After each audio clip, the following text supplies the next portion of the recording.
Cinema शौकीन से आपका स्वागत करता है। आज हम बात करने वाले हैं द जॉर्ज के बारे में। ये कहानी है दो स्नाइपर्स की जिन्हें एक मिशन पे भेजा जाता है, लेकिन मिशन पे जाने के बाद उन्हें यहाँ की सच्चाई पता लगती है। कहानी की शुरुआत होती है और हम एक स्नाइपर को देखते हैं जिसका नाम है ड्रासा। ड्रासा अभी निशाना लगा करके बैठी हुई है। तभी हमारे सामने एक हवाई अड्डे का दृश्य आता है। यहाँ पर हम एक प्राइवेट प्लेन को देखते हैं जो अभी अभी लैंड हुआ है। अंदर से एक अमीर आदमी बाहर आता है, मगर उसे ये बात पता नहीं है कि वो ड्रासा के निशाने पे है। जैसे ही वो सीढ़ियों की तरफ आगे बढ़ता है, ड्रासा ट्रिगर दबा देती है और गोली सीधा जाकर के लगती है इस आदमी के भेजे में। यहीं पर उसकी मौत हो जाती है। उसके पूरे गार्ड्स को समझ में नहीं आता कि आखिर ये गोली कहाँ से आई है, क्योंकि ड्रासा यहाँ से कई किलोमीटर्स की दूरी पर है। किसी को कानो कान भनक नहीं लगती और वो निकल पड़ती है। अपने इस मिशन को पूरा करने के बाद वो आती है अपनी माँ के कब्र पर, जहाँ पर उसके पिता भी बैठे हुए हैं। बातों ही बातों में हमें पता लगता है कि ड्रासा के पिता इस बात को जानते हैं कि वो क्या करती है। जब ड्रासा लोगों को मार करके आती है तो उसे सोने में दिक्कत भी होती है। वो तुरंत अपनी जेब से उस गोली का खोखा निकाल करके देती है अपने पिता को। तब वो एक छोटे से बैग में रख लेते हैं जहाँ पर पहले से बहुत सारे खोखे हैं। इस चीज को देखने के बाद हमें समझ में आता है कि ड्रासा बहुत समय पहले से लोगों को मार रही है। उसके पिता कहते हैं कि मैं इस जिंदगी से तंग आ चुका हूँ, मुझे कैंसर है, लेकिन वो भी मुझे मार नहीं रही। अगर जल्दी ही मेरी मौत कैंसर से नहीं हुई तब मैं अपनी जिंदगी त्याग दूंगा। वो ड्रासा को कहते हैं कि मेरी और तुम्हारी आखिरी मुलाकात है, इसके बाद शायद हम कभी भी नहीं मिलेंगे। तब ड्रासा भावुक होने लगती है और अपने पिता को कहती है कि आप ऐसा मत कहिए। दूसरी तरफ हम एक और स्नाइपर को देखते हैं जिसका नाम है लेवी केन। केन हमेशा अकेला ही रहता है। उसे कुछ डरावने सपने हमेशा ही परेशान करते रहते हैं। वो जहाँ भी जाता है अकेला बैठता है। एक दिन जब वो समंदर के किनारे होता है तभी उसे फोन से पता लगता है कि कुछ लोगों ने उसे बुलाया है। वो पहुंच जाता है उस जगह पर। तब उसकी मुलाकात होती है एक औरत से जिसका नाम है बार्थो। जब ये दोनों बातें कर रहे होते हैं तब हमें पता लगता है कि केन पहले आर्मी में हुआ करता था। आर्मी के बाद वो स्नाइपर बन गया और लोगों को मारने लगा। बार्थो कहती है कि इस बार तुम्हारे लिए एक बहुत ही खास मिशन है। मुझे लगता है कि सिर्फ तुम ही इस मिशन को पूरा कर सकते हो, मगर इसमें बहुत ही ज्यादा समय लगेगा। तुम मुझे अभी बताओ कि अगर तुम ज्यादा समय के लिए गायब हो गए तो क्या तुम्हें ढूंढता हुआ कोई आएगा? केन कहता है कि नहीं। तब बार्थो उसे मिशन दे देती है, लेकिन ये मिशन बहुत ही कॉन्फिडेंशियल है। केन को कोई भी जानकारी नहीं दी जाती। उसे बेहोश करके बैठा दिया जाता है एक प्लेन में। थोड़े समय के बाद जब उसकी आंख खुलती है तब वो सबसे पूछना शुरू करता है कि वो कहाँ है और ये कौन सी जगह है, मगर उसे कुछ भी नहीं बताया जाता। उसे सिर्फ इतना कहा जाता है कि तुम अपनी मंजिल तक आ चुके हो। मगर यहाँ से अब केन को नीचे कूदना है पैराशूट की मदद से और 2 दिनों तक उसे पैदल चलना पड़ेगा, तब जाकर के वो पहुंचेगा अपने गंतव्य स्थान पे। केन कूद जाता है नीचे और पूरे जंगल और पहाड़ों से होकर के 2 दिन के बाद वो पहुंचता है पश्चिमी जगह पे। तब उसकी मुलाकात होती है जेडी नाम के आदमी से, जो उसे लेकर के जाता है एक टावर के पास और बताता है कि अगले 1 साल तक तुम्हें यहीं पर रहना है। मगर अभी भी केन को समझ में नहीं आ रहा कि उसे क्या काम करना है। जब वो जेडी से पूछता है तो कहता है कि जिस टावर पे तुम काम करने वाले हो वो पश्चिमी टावर है और ठीक उसके सामने एक पूर्वी टावर है और बीच में एक बहुत बड़ी खाई है, जिस खाई की तुम्हें पहरेदारी करनी है। सामने वाले टावर वाले लोग भी यही करते हैं, मगर तुम्हें कभी भी उनसे कांटेक्ट नहीं करना है। तुम सिर्फ हमसे कांटेक्ट करोगे, वो भी महीने में 1 बार। तुम्हारी जरूरत की सारी चीजें यहाँ पर आती रहेंगी। वो कहता है कि सामने जो भी खाई है उसमें बहुत सारे बॉम्ब्स लगाए गए हैं। अगर उनमें से किसी भी बॉम्ब में विस्फोट होता है तो तुम्हें वापस जाकर के दूसरी बॉम्ब वहाँ पर लगानी पड़ेगी। केन फिर वही सवाल पूछता है कि आखिर उस खाई में क्या है और मुझे क्या करना है, किन लोगों को मारना है। तब जेडी पूरी बात बताता है। कहता है कि इस खाई को जॉर्ज के नाम से जाना जाता है। इतना कहने के बाद वो एक बॉम्ब फेंकता है नीचे। जैसे ही बॉम्ब ब्लास्ट होता है नीचे से अजीबोगरीब आवाजें आने लगती हैं। जेडी कहता है कि ये आवाजें राक्षसों की हैं, जिन्हें होलोमैन भी कहा जाता है। दूसरे विश्व युद्ध से पहले सेना की बटालियन को नीचे भेजा गया था। उनका काम था नीचे के होलोमैन को मारना, मगर वो बटालियन कभी ऊपर ही नहीं आई। वो सारे लोग भी शायद उनकी तरह ही बन गए। तब से यहाँ पर वो ऊपर आने की कोशिश करते हैं और जब भी ऐसा होगा तुम्हें उन्हें मार गिराना होगा। यहाँ पर अगर कोई भी अलार्म बजा तो इसका मतलब तुम समझ जाना कि कुछ गलत होने वाला है। तुम यहाँ से दूर भागने की कोशिश करना शुरू कर देना। इतनी ही जानकारियां मुझे दी गई थी और मैं वो सारी जानकारियां तुम्हें दे रहा हूँ। तुम्हें खाने पीने की कोई दिक्कत नहीं होगी अगले 1 साल तक। सामने वाले वॉच टावर में भी लगता है कोई नया आदमी आया है। इतना कहने के बाद वो जाने लगता है और केन चला आता है अपने घर के अंदर। जैसे ही जेडी पहाड़ के शिखर पे पहुंचता है वो एक स्मोक ग्रेनेड छोड़ता है। हेलीकॉप्टर वालों को पता लग जाता है कि जेडी नीचे है। वो लेकर के उसे ऊपर जाने लगते हैं। जैसे ही वो ऊपर पहुंचता है वो लोग उसे गोली मार देते हैं। तब हमें ये बात पता लगती है कि ये जगह एक सीक्रेट है। पिछले 75 सालों से यहाँ पर दूसरा कोई भी नहीं आया और ना ही ये लोग चाहते हैं कि किसी को इसके बारे में पता लगे। जिसका भी 1 साल खत्म हो जाता है उसे ऐसे ही मार दिया जाता है। रात में हम केन को देखते हैं जो यहाँ की सारी चीजें देख रहा है। वो खाना खाता है और चारों तरफ घूमने लगता है इस जगह को देखने के लिए। सुबह सुबह उठने के बाद भी वो यही करता है। उसके हाथ में बंदूक है और वो हर जगह पे घूम रहा है। उसका रोज का दिनचर्या यही बन जाता है कि वो इस पूरे जगह को देखे, क्योंकि उसके पास दूसरा कोई काम भी नहीं है। वक्त ऐसे ही बीतने लगता है। अब देखते ही देखते 1 महीने का वक्त बीत चुका है। ज्यादातर समय केन आकर के यहाँ पर सिर्फ किताबें पढ़ता है। 1 महीने के बाद वो संदेश भेजता है कि उसका अभी भी किसी दुश्मन से सामना नहीं हुआ है। ये संदेश भेजने के बाद वो पहुंचता है लाइब्रेरी में। तभी उसकी नजर पड़ती है दाईं ओर। वो देखता है कि उससे पहले जितने भी लोग यहाँ पर रहते थे सबने कुछ कुछ लिखा हुआ है दीवार पे। वो सारी चीजों को बड़े ही ध्यान से पढ़ता है और वापस चला आता है। दिन भर जब वो बोर हो रहा होता है तब वो अपने दूरबीन से देखना शुरू करता है दूसरे टावर की तरफ। यहीं पर उसे एक लड़की नजर आती है। ये लड़की डरासा है। अब वो हमेशा उसे देखते रहता है। थोड़े समय के बाद हमें एहसास होता है कि डरासा भी देखती है कहीं ना कहीं केन को। थोड़े समय के बाद डरासा का बर्थडे आता है। वो अकेली बैठी हुई है। तब वो निश्चय करती है कि वो खुद ही बात करेगी केन से। अगर केन उससे बात नहीं कर रहा तो वो एक बोर्ड पे लिखती है कि तुम्हारा नाम क्या है और दिखाने लगती है केन को। उसे पता है केन उसे देख रहा है। केन जैसे ही इस बोर्ड को देखता है वो बोर्ड पे लिखता है कि हम एक दूसरे से कांटेक्ट नहीं कर सकते, इसकी अनुमति हमें नहीं है। ड्रासा कहती है मुझे इस बात से कोई फर्क नहीं पड़ता, आज मेरा बर्थडे है। तब केन उसे बर्थडे विश करता है और अपना नाम भी बताता है। ये दोनों ऐसे ही बात करने लगते हैं। इन दोनों का अच्छा टाइम पास हो रहा है। तभी ड्रासा केन को दिखा करके कहती है कि तुम्हारी तरफ कोई चीज ऊपर आ रही है। केन तुरंत अपनी बंदूक निकालता है और होलोमैन को मारना शुरू कर देता है। लेकिन धीरे धीरे अब इनकी तादाद बढ़ती जा रही है। ये जैसे जैसे ऊपर आ रहे हैं बॉम्ब से टकरा करके फट रहे हैं। ड्रासा देखती है कि इतने सारे होलोमैन को अकेला केन नहीं हरा पाएगा। तब वो भी उन्हें मारना शुरू कर देती है केन को बचाने के लिए। तभी केन देखता है कि ड्रासा की तरफ एक होलोमैन आगे बढ़ रहा है। वो ऊपर तक आ चुका है। केन उस पर अंधाधुंध गोलियां चलाता है ताकि ड्रासा को कुछ ना हो। अब ये दोनों एक दूसरे की मदद कर रहे हैं और सारे होलोमैन को मार रहे हैं। ये इन सबको मार गिराते हैं।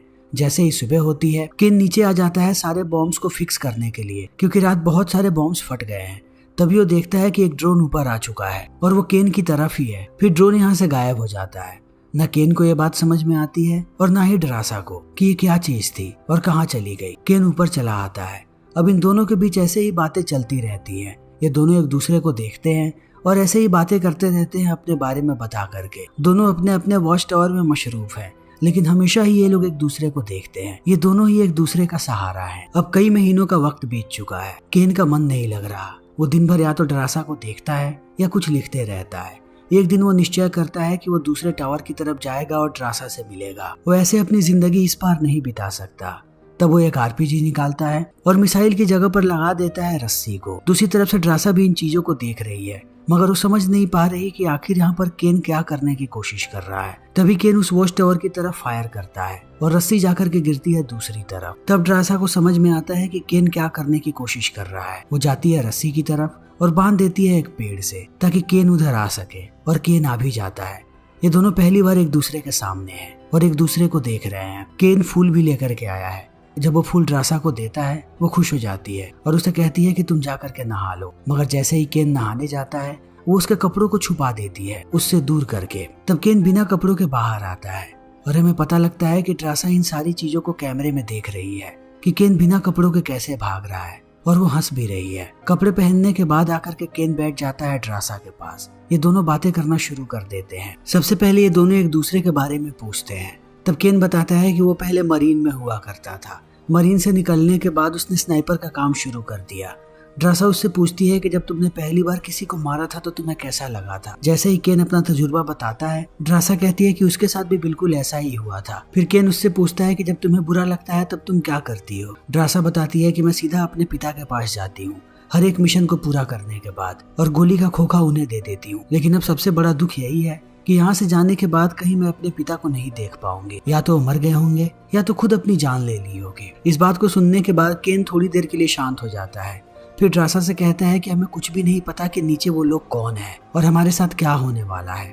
ड्रासा कहती है कि मेरे पिता हमेशा कहा करते थे कि जो चीज तुम्हें परेशान कर रही हो और तुम्हें ये बात पता हो कि तुम्हारे पास उसका जवाब नहीं है, तब तुम्हें शांत होकर के वक्त का इंतजार करना चाहिए। एक वक्त के बाद तुम्हें जवाब जरूर मिलेगा। फिर वो केन से पूछती है कि अब तक तुमने सबसे बड़ा निशाना क्या लगाया है। वो कहता है कि मैंने 3240 मीटर दूर से एक बार एक आदमी को मारा था। वो मेरा अब तक का सबसे बड़ा निशाना है। फिर ड्रासा भी अपने बारे में बताती है। जैसे जैसे वक्त बीतता है ये दोनों एक साथ डांस करने लगते हैं और डांस के बाद इंटीमेट होते हैं। फिर ड्रासा केन से पूछती है कि जब तुम खाली बैठे रहते हो तब तुम क्या करते हो। वो कहता है मैं कविताएं लिखता हूँ और कुछ समय से जब से मैंने तुम्हें देखा है मैंने तुम्हारे बारे में एक कविता लिखी है। ड्रासा कहती है कि मुझे उसे सुनना है। केन कहता है कि अभी नहीं, जब हम दोनों यहाँ से निकलेंगे तब वो कविता मैं तुम्हें दूंगा। फिर सुबह हो जाती है। सुबह में केन कहता है कि मुझे अपने टावर वापस जाना पड़ेगा। वो फिर से रस्सी पर लटकता है और जाने लगता है। आधे रास्ते में आने के बाद उसे एहसास होता है कि हॉलो मैन ऊपर आ रहे हैं और वो लोग आकर के टकरा जाते हैं बॉम्ब से। तब एक बहुत ही बड़ा ब्लास्ट होता है और ब्लास्ट में रस्सी जल जाती है। तब केन गिर जाता है नीचे। ड्रासा ने भी इस चीज को देखा है। वो जानती है कि केन अकेला नीचे कहीं सरवाइव ना कर पाए। तब बिना सोचे समझे वो पैराशूट लेकर के कूद जाती है नीचे। जैसे ही वो पैराशूट को बंद करती है वो गिर जाती है पानी में और नदी में बहने लगती है। थोड़े समय के बाद वो पहुंचती है किनारे पे। दूसरी तरफ हम देखते हैं केन को जो एक पेड़ से लटका हुआ है। तभी उस पर एक क्रिएचर हमला कर देता है। केन उस पर गोलियां चलाता है और गिर जाता है पेड़ के नीचे। तब वो देखता है कि ये पेड़ भी एक क्रिएचर है जो धीरे धीरे करके उसे खा रहा है, मगर वो उसे निगलता उससे पहले यहाँ पर ड्रासा आकर के गोली चलाने लगती है।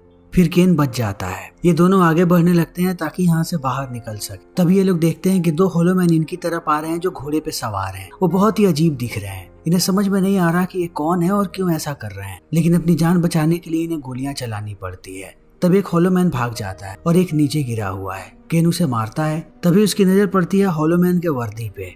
वो देखता है कि ये सेना के लोग हैं। तब उसे याद आता है कि जेडी ने उसे क्या कहा था कि दूसरे विश्व युद्ध से पहले नीचे सेना आई थी जो कभी भी वापस नहीं गई। यानी कि वो सारे के सारे होलो मैन बन गए। यानी कि ये होलो मैन किसी को भी इन्फेक्टेड कर सकते हैं और अपने जैसा बना सकते हैं। ये लोग आगे बढ़ने लगते हैं ताकि यहाँ पर कहीं पनाह ले सके। इन्हें एक चर्च नजर आता है। तभी देखते हैं कि पीछे से और भी होलो मैन आ रहे हैं। ये जाकर के चर्च के अंदर छुप जाते हैं। यहाँ पर चारों तरफ सिर्फ और सिर्फ कंकाल हैं और कंकालों में से पेड़ पौधे निकले हुए हैं। तभी इन्हें बहुत सारे कीड़े नजर आते हैं जो बहुत ही बड़े हो चुके हैं। यानी कि इन्फेक्शन का असर इन कीड़ों पर भी हुआ है। कीड़े एक एक करके इन पे हमला करते रहते हैं और ये लोग उन्हें गोलियों से छल्ली कर देते हैं। तभी इन्हें एहसास होता है कि और भी होलो मैन यहाँ पर आ रहे हैं। ये भाग करके जाने लगते हैं आगे। तब इनकी नजर पड़ती है एक सुरंग पे जहाँ पर एक दरवाजा भी है।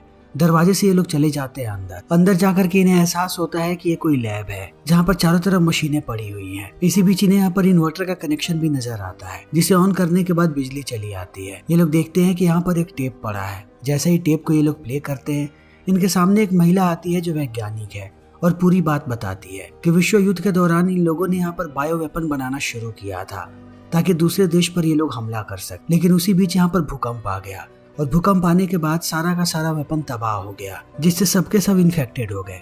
तब इस वैज्ञानिक ने संपर्क किया सरकार से और उन्हें कहा कि वो लोग यहाँ पर बॉम्ब गिराएं और पूरे जगह को तबाह कर दें।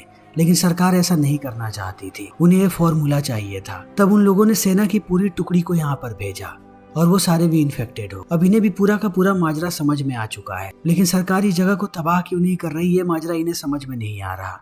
जैसे ही लोग लैब में थोड़ा और आगे बढ़ते हैं इन्हें एक कंप्यूटर नजर आता है जो कि अभी का है। अब ये बात इनके समझ में नहीं आती कि अभी का कंप्यूटर यहाँ पे क्या कर रहा है। जब वो लोग कंप्यूटर को चेक करते हैं तब उन्हें पूरी बात पता लगती है। जिस कंपनी ने उन्हें यहाँ पर भेजा है वो सुपर सोल्जर बनाना चाहते हैं और इस चीज के लिए उन्हें यहाँ पर जितने भी इन्फेक्टेड लोग हैं उनके सैंपल्स चाहिए होते हैं। बार बार उनके लोग आकर के यहाँ से सैंपल्स को लेकर के जाते हैं ताकि अपने सुपर सोल्जर प्रोग्राम को वो लोग जारी रख सके। और ये लोग नहीं चाहते कि दुनिया वालों को इस जगह के बारे में पता लगे। ये जगह हमेशा से इसीलिए सीक्रेट है। अब केन एक एक करके सारी जानकारियां इकट्ठा करने लगता है। फिर थोड़ी देर के बाद ये लोग बाहर आते हैं। तभी एक होलो मैन इन पर हमला कर देता है। उसने ड्रासा के पैर में रस्सी बांध दी और उसे खींच के लेकर के जा रहा है। केन भी उसे नहीं रोक पाता मगर अभी भी वो उसका पीछा कर रहा है।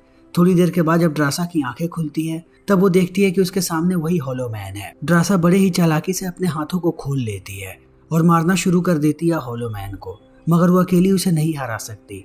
वो होलो मैन जब उसे मारने वाला होता है तभी पहुंच जाता है यहाँ पर केन और मार गिराता है होलो मैन को। जैसे ही वो उसका नाम देखता है उसे याद आता है कि उसने ये नाम को कहीं देखा है। तब उसे याद आता है कि ये पहला वो शख्स था जो वॉच टावर पे आया था पहरा देने के लिए और वो भी इन्फेक्टेड हो गया।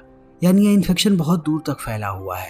ये लोग भाग करके आने लगते हैं आगे। तब इन्हें बहुत सारे पेड़ पौधे नजर आते हैं जो सारे के सारे इन्फेक्टेड हो गए हैं और यहाँ तक कि इंसान भी जुड़े हुए हैं इन पेड़ पौधों से। ये उन्हें आग लगाते हैं और आने लगते हैं बाहर। बाहर आने के बाद इन्हें एक गाड़ी नजर आती है। तब केन को आइडिया आता है। वो जानता है ये गाड़ी अभी भी चल सकती है अगर इसके अंदर हमने फ्यूल डाल दिया तो। वो गाड़ी को चला के आने लगते हैं आगे आने के बाद वो गाड़ी को बांध देते हैं उसी रस्सी से जिस रस्सी के टूटने पर केन नीचे गिरा था। जैसे जैसे गाड़ी आगे जाती है रस्सी अपने आप खींची जा रही है तो गाड़ी भी ऊपर जा रही है उसके साथ और दोनों गाड़ी में सवार हैं। तभी ये लोग देखते हैं कि और भी हॉलो मैन इनके पीछे आ रहे हैं और वो गाड़ी तक पहुंच चुके हैं। तब ये लोग गोलियों से उन्हें मारने लगते हैं, मगर एक वक्त के बाद इनकी गोलियां खत्म हो जाती हैं और वो आते ही जा रहे हैं। तब केन उनके ऊपर तेल गिराता है और आग लगा देता है, मगर अभी भी ये लोग नहीं रुक रहे हैं। तब अंत में केन रस्सी को ही काट देता है और गाड़ी गिर जाती है नीचे, मगर इन लोगों ने अभी भी रस्सी को पकड़ के रखा है जिसकी मदद से ऊपर चले आते हैं ये। मगर अब इनका सबसे बड़ा डर सामने आ रहा है। इन्हें लग रहा है कि कहीं ये लोग भी इन्फेक्टेड ना हो गए हों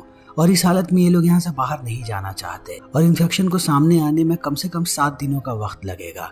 ये दोनों निश्चय करते हैं कि अगर 7 दिन में हमें पता लगा कि हम इन्फेक्टेड हैं तब हम खुद अपनी जान ले लेंगे और अगर हम इन्फेक्टेड नहीं हुए तब यहाँ से साथ बाहर निकलेंगे। फिर से ये लोग बीच में रस्सी बांधते हैं और केन चला जाता है अपने वॉच टावर। तब बार्थो उसे कांटेक्ट करती है और कहती है कि क्या तुम नीचे गए थे? केन कहता है कि नहीं। तब वो कहती है कि शायद दूसरे वॉच टावर पे जो इंसान है वो नीचे गया होगा। नीचे एक कंप्यूटर है जिसे किसी ने ऑन किया है, तो तुम्हारे लिए एक नया मिशन है, उस इंसान को मार गिराओ। केन मारने के लिए मान भी जाता है, लेकिन वो कभी भी ड्रासा को नहीं मारेगा। वो प्लान करता है कि वो और ड्रासा दोनों यहाँ से भाग जाएंगे। केन ने अपनी रिसर्च में देखा था कि ये खाई 4.5 किलोमीटर लंबी है, यानी अगर इन दोनों ने 4.5 किलोमीटर पैदल चला तब एक जगह मिल सकते हैं बिना खाई को पार किए, और ये ऐसा ही करते हैं। दूसरी तरफ बार्थो को एक वीडियो मिलती है जिसे देखने के बाद उसे पता लग जाता है कि ये दोनों ही नीचे गए थे। वो निश्चय करती है कि वो इन दोनों को खुद मारेगी। वो चली आती है टावर पर, लेकिन चारों तरफ इतना ढूंढने के बाद भी उसे कहीं भी केन नजर नहीं आता। वो हर तरफ ड्रासा को भी ढूंढ रही है। दूसरी तरफ ये लोग आगे बढ़ने लगते हैं। तब गुस्से में बार्थो कहती है कि इनके पीछे ड्रोन्स को भेजो जो इन्हें मार गिरा है। अब चारों तरफ से ड्रोन से इन पे हमला हो रहा है, मगर इन दोनों का निशाना कमाल का है और इनके हाथ में इनकी बंदूकें हैं। ये निशाना लगाते हैं और सारे ड्रोन्स को नीचे गिरा देते हैं। केन को पता है कि ड्रोन्स को मारने से कुछ नहीं होगा, उसके पास एक मास्टर प्लान है। जब वो नीचे गया था तब उसने एक मिसाइल को देखा था और जेडी ने कहा था कि जैसे ही यहाँ पर अलार्म बजे यहाँ से भागना शुरू कर देना, और वो अलार्म तभी बजेगा जब यहाँ का एंटीना बर्बाद होगा, और एंटीना के बर्बाद होते ही अगले 2 मिनट में यहाँ का मिसाइल फट जाएगा और सारी की सारी चीजें तबाह हो जाएंगी। इसीलिए केन अब सीधा हमला करता है एंटीना पे। जैसे ही एंटीना ब्लास्ट होता है अलार्म बजना शुरू हो जाता है। बार्थो समझ जाती है कि अब क्या होने वाला है। वो भागना शुरू कर देती है ताकि 2 मिनट के अंदर वो इस जगह से दूर चली जाए, मगर ये ब्लास्ट बहुत ही बड़ा है। अंदर जितने भी हॉलो मैन थे वो सारे के सारे मारे जाते हैं और इस ब्लास्ट के चपेट में बार्थो का हेलीकॉप्टर भी आ जाता है, वो भी मारी जाती है। केन भागने की कोशिश करता है मगर वो भी आता है ब्लास्ट की चपेट में और गिर जाता है नीचे पानी। दूसरी तरफ हम देखते हैं ड्रासा जो पहाड़ के ऊपर इंतजार कर रही है केन का। वो अगले कई दिनों तक उसका इंतजार करती रहती है, मगर केन नहीं आता। तब वो उसकी कविता को पढ़ करके भावुक होने लगती है और अंत में कविता को लेकर के निकल जाती है यहाँ से दूर। उसे नहीं लगता कि केन अब वापस आएगा। दूसरी जगह पर आकर के उसने नई जिंदगी की शुरुआत करती है। तभी एक दिन वो देखती है कि यहाँ पर केन आ गया। उसे देखने के बाद ड्रासा की खुशी का ठिकाना नहीं होता। वो उसे देखती है और कहती है कि अब मुझसे और इंतजार नहीं हो रहा था। ये दोनों एक दूसरे को गले से लगाते हैं और ये फिल्म यहीं पर खत्म हो जाती है। तो दोस्तों, हमारी आज की ये वीडियो यहीं पर खत्म होती है। अगर आपको हमारी ये वीडियो पसंद आई हो तो इसे लाइक करें, शेयर करें और चैनल को सब्सक्राइब करें। Thank you.